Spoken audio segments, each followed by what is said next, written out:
I'm Jim Heddle, and this is Future Initiatives. Welcome, and welcome Ernest Callenbach. Thank you. There's an old biblical saying that where there is no vision, the people perish. As we move toward learning how to create an intentional future, we need to have positive visions that'll draw us forth and toward the future instead of the kind of doomsday, gloomsday prognostications that'll scare us away from it. Did you have a conscious intention to facilitate that kind of process when you wrote Ecotopia? Yeah, I really did. As a nation, Americans are perhaps not as good at looking ahead as we ought to be, and our appointed leaders tend to do the sort of thing President Kennedy did when he was being inaugurated. He said, let's get this country moving again, and we all stood up and cheered and thought that was terrific. But on sober second thought, you have to realize that he didn't say what direction he thought we should move in. And that's kind of characteristic of us, and it happens on the labor side too. Samuel Gompers, the great early labor leader, was asked what labor wanted, and he said more. But of course, more is not enough. We have to take serious thought about where we want this country to go. We don't want to just blindly stumble on doing what we have been doing simply because it's a habit pattern that we've fallen into. We do have to take stock. We have to analyze the major problems that we're facing and see whether we can think of reasonable solutions to them. Well, what triggered you as an individual, one individual, to try to create a vision that would galvanize other folks? Well, it's very odd in my case. I happen to be a country boy. I come from central Pennsylvania, and then after I got to college age, I lived in Chicago, in one of the worst slums of the Western Hemisphere, I guess. So I had gotten a taste of both the agricultural past of our country and something about the terrible industrial present. And it must have lodged in my mind somehow that we need to integrate these two in some new ways. We have to start doing the kind of recycling that my family did with everything when I was a kid. You know, we put the chicken manure back on the garden, and we kept the jars for keeping nails in and putting preserves in, and we buried our garbage. And as a nation, in a certain way, what we have to do is relearn some of those very old American virtues. But we have to relearn them in the context of an advanced, highly technological, and very urban society. So what Ecotopia is really an attempt to solve this so-called town and country problem, to think of how we can live in an ecologically sensible way, a way that's survivable, that our children and our children's children could presumably continue to carry down through the ages, but admitting that we are an urban people and that we are doing a great deal of damage to our environment now, and that we've got to learn how to stop that and develop a really sustainable, long-term way of life for ourselves. Well, maybe to help us get a hold on what that might look like, we have some artist conceptions of ecotopian scenes. Maybe we could have a look at those, and you could tell us a little bit about what they embody. Well, this is an illustration of how ecotopians try to keep agriculture present even in a relatively urban surroundings. This is happening among us in real life too, of course, as well as among ecotopians. But these very serious backyard gardens are a way in which cities, although we don't usually think of them as food-producing places, can actually produce a great deal of the vegetables that their citizens eat. And it's also, of course, gardening is a wonderfully healthy activity, and ecotopians always try to keep themselves healthy. Here we see a house, which is a detached suburban type house. You'll notice the solar input panels on the roof. And a lot of trees around about and gardens. Ecotopians believe in tree agriculture. Trees are often a very, very productive use of land to produce nuts and fruits and so on. Well, let's see some more here. What do we got? This is another example of urban but nice kind of things. Row houses used to be thought to be terrible things by Americans. But if, as we're discovering through the new condominium craze that's going on now, if you have intelligent architecture and intelligent planning of common spaces, you can have people living quite densely, but also with a great deal of amenity. Shared backyard spaces for child care, for example, where mothers can oversee the children. Ecotopian work habits are very friendly. People don't like in Ecotopia to do things on an assembly line. They like to do workshop type production, as many people are doing now. For example, Volvo cars are built by a work team production method, and these people are evidently doing some kind of workshop production where they can talk to each other and live a decent life. Ecotopians have a lot of farms, obviously. They're very labor-intensive farms and very high output compared to ours, and they use a lot less chemical fertilizer, a lot less petrochemical input and heavy-duty machinery than ours. They care for the land a lot more rigorously, a lot more studiously than we tend to do. We are really treating our soil very badly in this country in real life. Here's another industrial scene, kind of a foundry workshop scene. Looks very comfortable, very human scale. Ecotopians like to have they realize that they spend 8 hours of every day in their work situations, and they realize that part of the output of an industrial enterprise is the quality of life of the people who inhabit it. And since their enterprises are worker controlled, the people who do the work have the power to organize the work the way it feels best. This is a very sort of strange and far-out ecotopian device. It's a marine study center for investigating the habits and biological nature of dolphins. It's a sort of a self-contained living place where humans and dolphins can interact by swimming around in the oceans together. Ecotopians are always very interested in biology.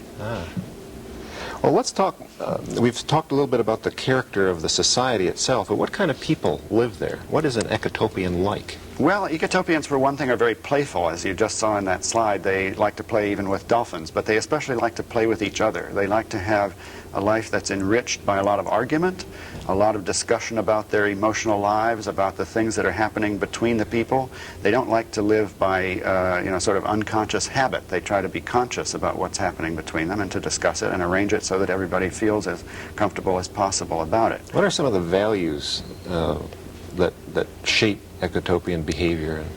Ecotopians like to have things stable in a basic sort of a way so that they can have variety and spontaneity within that sort of general fixed ground rules. Their institutions try to allow for a great deal of the kind of freedom and emotional expressiveness that we prize so much in this country now, but they also like to have their basic institutions, the way they live with each other, the way they work, or the way their political system runs. They like to have this display rather more stability and rather more social responsibility than ours does. What are the role, for example, of women in Ecotopia society? In the book Ecotopia, women run the society through the dominant party, which is called the Survivalist Party. It's not an exclusively female party, but most of the leadership is women, and a majority of the leadership of the membership is women. It'll be very interesting in the real world as more and more women get into the political structure. I mean, now if you look around, you see people like Margaret Thatcher in England or Indira Gandhi in India, and you had Golda Meir in Israel a while back. And these women, of course, are in a certain way macho women. They have had to climb up through male-dominated political hierarchies to get to positions of leadership, and had to be in a certain way more macho than the men to achieve that. But as we get more women into city councils, as we get them into mayoral positions, as we get them into state legislator roles and into the National Congress, ideally, of course, we need 53% women in all our representative bodies, because that's how many women there are in the population. And when we get that many women, I think we'll begin to see some real changes in the tone of our government. Because it's not that women are inherently better or more gentle or something than men are, but that because of their role with children, at least in our society to this point, women are more concerned about health and security and stability and healthy environment psychologically than men tend to be. And I think those kinds of concerns will be pushed into the governmental structure as women make more of an impact there. One of my favorite characters in the Ecotopian series is Vera Alwyn. And yet, as a leader, she has a strange lack of charisma, in a way. She has a sort of a grandmotherly charisma. People who have had powerful grandmother figures often say to me that they recognize that sort of trait in Vera. She's not motherly in the sense of forgiving everything. She has very strong ideas about where we ought to be going and what ought to be done. But she realizes that to get there, you have to involve a very large proportion of the people in society. To really make a social change work and last, it has to be based on a very large degree of consensus. I mean, you never get total unanimity where everybody says, okay, for example, let's not smoke. But we are approaching in that area, for example, a situation where a very large proportion of the people have realized that it's not good for them or anybody else to smoke, and that they will make arrangements like restaurants having a smoker section and a non-smoker section so that the smokers don't cause problems for the non-smokers. And you get a kind of a consensus that that's a good thing. In the town where I live, for example, Berkeley in California, we've had such an ordinance for about 5 years now. People were very skeptical that it would work in the beginning. They said, well, you can't legislate morality, you can't tell people people how to behave. You know, smokers are going to rise up in righteous wrath and blow smoke in everybody's face, and it'll be a farce. It hasn't been a farce at all. There's never been anybody arrested, never any prosecutions, never any legal cases, but it expressed the will of the people of the city to deal with this problem in a healthy way. There was a consensus about it, and that's why it's worked. Well, what other signs do you see in our society right now that your vision of a future society might be possible? Well, if you take health, for example, there's a very great change going on in American dietary habits.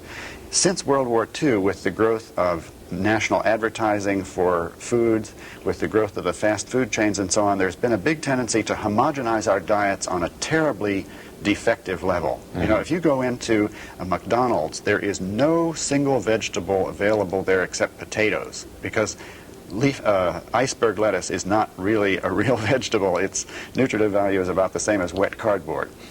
There ought to be, perhaps, fast food chains with ecotopian food in them. I would like to see that. But meanwhile, what people are doing is saying to themselves, maybe I ought to really be eating better. Maybe the reason I get certain kinds of chronic sicknesses is I'm not taking care of myself.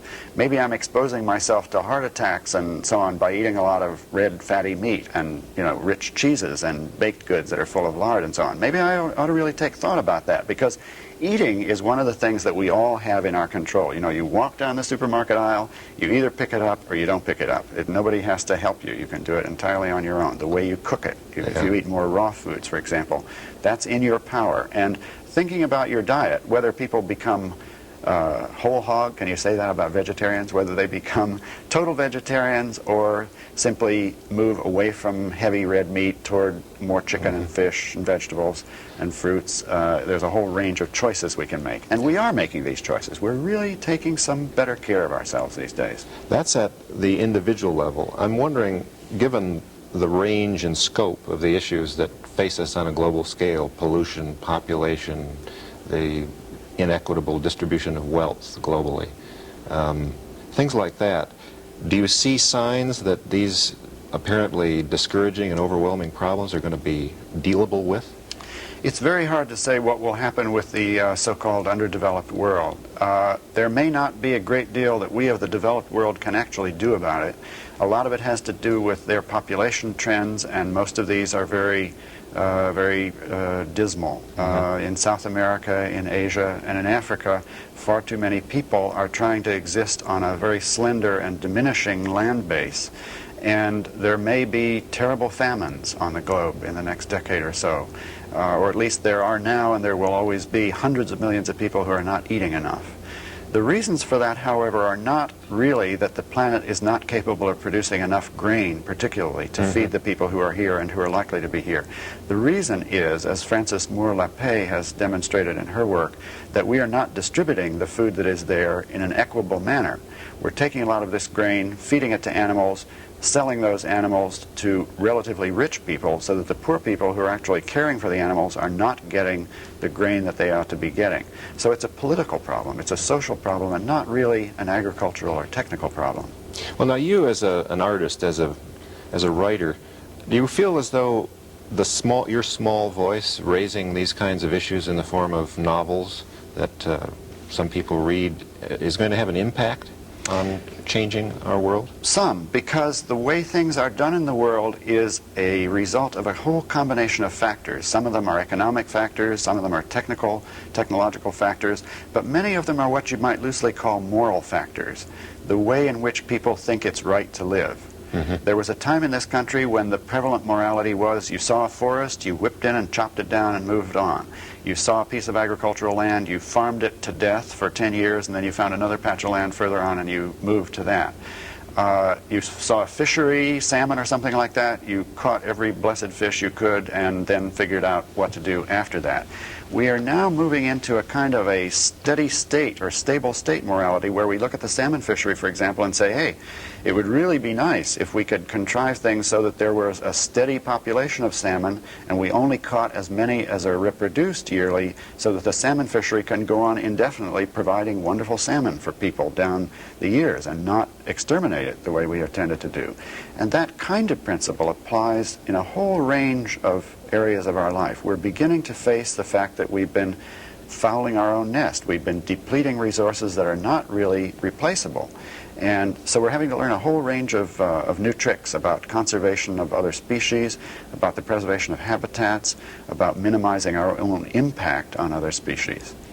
Are there places that you visited or that you know about that are beginning to embody ecotopian values and ways of being? Well, many local communities are trying to do a lot of ecotopian things. My impression is that ecotopian ideas, almost by their very nature, come up from the bottom. They're not the kind of thing that somebody sitting in Washington gets an idea and says, aha, let's all live like ecotopians, and it'll be terrific. It's people living their daily lives and saying, why does the air smell so rotten? How come there's all this pollution of my city? I don't like it. We have to do something about it. That generates pressure for the Clean Air Act, which you know has an enormous, widespread, practically unanimous support among the American people, despite what's going on in Washington about it at the moment.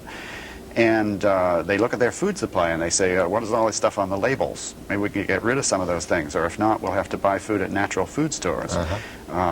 They look around at their local political system and see that people are doing things in the land use area which are resulting in silly expenditures of energy or needless congestion or bad patterns of transportation and so on, and they say, well, nobody else is going to do anything about that. Maybe we'd better get in there and struggle and go down to the city hall and find out who the committee people are and get their ear and bend that ear, because we do have a relatively democratic society in this country. That's the way things happen. Well, your book's now number 4. We've got Ecotopia Emerging, which has just come out.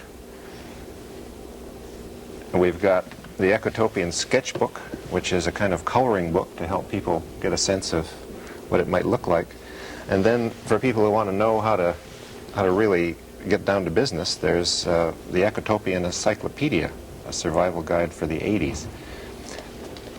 What's the response to this outpouring of ideas? Well, it varies. The response to the original Ecotopia book was a kind of a delighted shock. A lot of people felt very lonely about realizing that the world was running in some very unsatisfactory ways, and they had kind of glimmerings of things that would be better, according to what they were particularly interested in. They sort of thought, well, we're not doing it right. You know, we're really on some bad tracks here. And then they read the Ecotopia book and saw a whole possible alternate world portrayed in very concrete terms. I'm a film critic and I have a very literal mind, so I can't understand something unless I can visualize it. And the Ecotopia book is extremely specific. It tells, you know, how Ecotopians organize their kitchens and how they give each other back rubs when they're doing dishes, and a lot of just really nitty-gritty little personal things. And so people read that book and sort of said to themselves, aha, I realize somebody out there is thinking thoughts like mine, which I previously thought were, you know, all just to my own. And then they would talk to other people who had read the book, and people gave each other the book. I have seen incredibly dog-eared copies that people have passed around. You know, must be dozens of people have read the book, and then they talk about it among themselves. So it has stimulated a kind of sense of new possibilities. It gives people hope, which is not a common commodity in American political life today. Well, having been given hope, then what can the individual do? You took the initiative to write this book or this series of books, but what can I as an individual overwhelmed by these huge problems do to help this future come? The easiest and the best thing to do is to make sure you start with where you really are. Nobody, I think, can start with trying to influence Washington, although it doesn't hurt to write letters to your senators and congresspeople from time to time. Your most effective moves will be in arm's length, so to speak. There'll be things that affect how you personally live. Maybe you only work a mile from your house and you could go to work on a bicycle, saving a lot of energy and saving a lot of money. Because the curious thing about a lot of these ecotopian ideas is that they not only help you to live better, but they save a lot of money. Ecological virtues get economic rewards these days for the first time in a long while in our history. Or you could get concerned with your neighborhood. Maybe you don't know anybody on your street. This is true of a lot of Americans. They don't know who lives next door. If somebody has a heart attack or something in the house, they need help quickly. They really don't know what to do about it. Neighborhood organization is a very ecotopian thing, because we ought to have a sense of home about our neighborhoods. We ought to feel that this is our place, where we know people. If we see somebody crawling in an upstairs window across the street, we ought to know whether it's the teenage son who's trying to fix the aerial or whether it's a burglar who's trying to rip off the household. And then you might move on to working with your local city government about issues that are particularly important to you. Maybe your city needs an energy plant. Maybe your city needs better bicycle paths. Maybe your city needs a better garbage handling system so that recycling of objects as well as nutritive materials and paper and so on can be carried out in your city.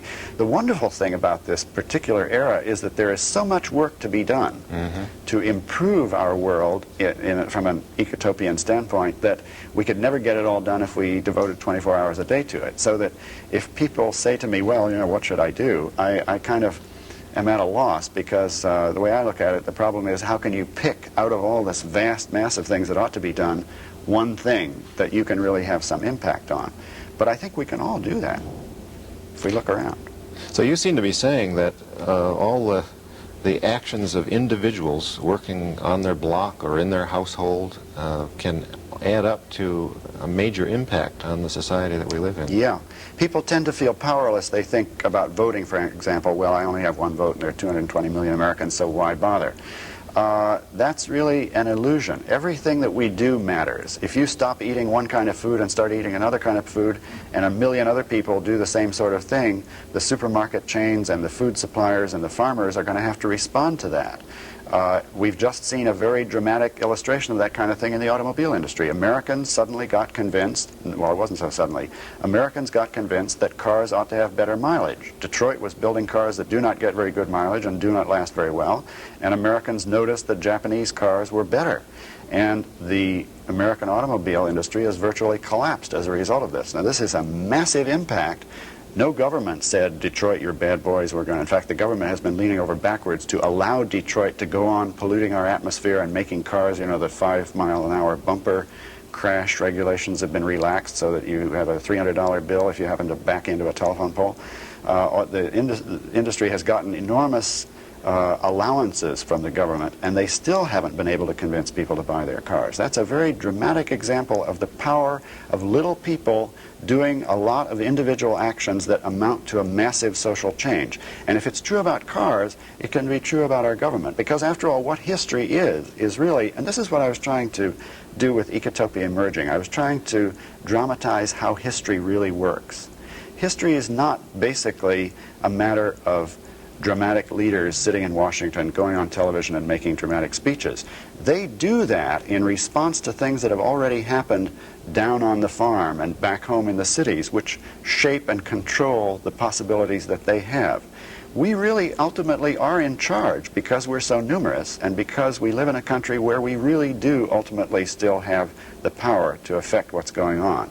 And we need to not be so modest about that and not be defeatist about it and get in there, and when they do it wrong, throw the rascals out. I think that what's going to happen in the next couple of elections is going to be that many heads will roll because people are realizing that people in Washington have been making a lot of dumb mistakes that are causing a lot of pain to American people. And there will be revenge, I think, on these people. And that is proper to a democratic society. You get a bunch of people elected, they do a lot of dumb things, down the tubes they go. You've set Ecotopia in the Northwest. Is there some special reason for that? Well, partly just because I live here, if you're willing to allow that Northern California is part of the Northwest, as I consider it to be. But also, of course, it was an easy choice, since here in the Northwest we have a less despoiled environment and more healthy cities than the rest of the country on the whole does. But it's important to realize that there could be an ecotopia anywhere. New England, for example, is very well advanced on the way to a kind of an ecotopian recovery. It's practically reforested now to the degree it was when the Pilgrims landed in 1620. And in the Southeast, you can create an ecotopian society. If the Israelis can create a semi-ecotopian society in the middle of some of the most godforsaken desert on the planet, we can do it anywhere. It's a question of having the vision and having the political will. Has this message of hope reached beyond the Northwest and the United States? Well, oddly enough, when I wrote the book, I thought, we were even thinking of putting on the cover prices slightly higher east of the Cascades or something like that, because I thought it would only appeal to people who lived here. But as it happened, the book has been very popular all over the United States, and it's been translated into 8 foreign languages. It's been a great hit in French in Quebec province, which is, of course, a highly secessionist sort of a place. That's the part of the book that they like, but not only the only part. They're also very biologically oriented up there. It's been a real smash in Germany, where it happened to appear at the precise time that the so-called Green Movement began, which was partly anti-nuclear, but also aiming to produce a more environmentally sensitive way of living in Germany. Well, we're moving toward the end of our time, but I'm wondering, all the things we've talked about, is there one last message you'd like to share with our viewers? There's a very wonderful motto that I particularly like. A bunch of futurists invented it, I think, about 3 years ago, which is, think globally, act locally. We really are citizens of the planet, and in the long run, it's the fate of the species that we're concerned with, whether human beings will be able to survive here. If we can avoid blowing ourselves up in a nuclear war, we'll have a chance to solve these other problems and learn to live in some kind of a balance with nature.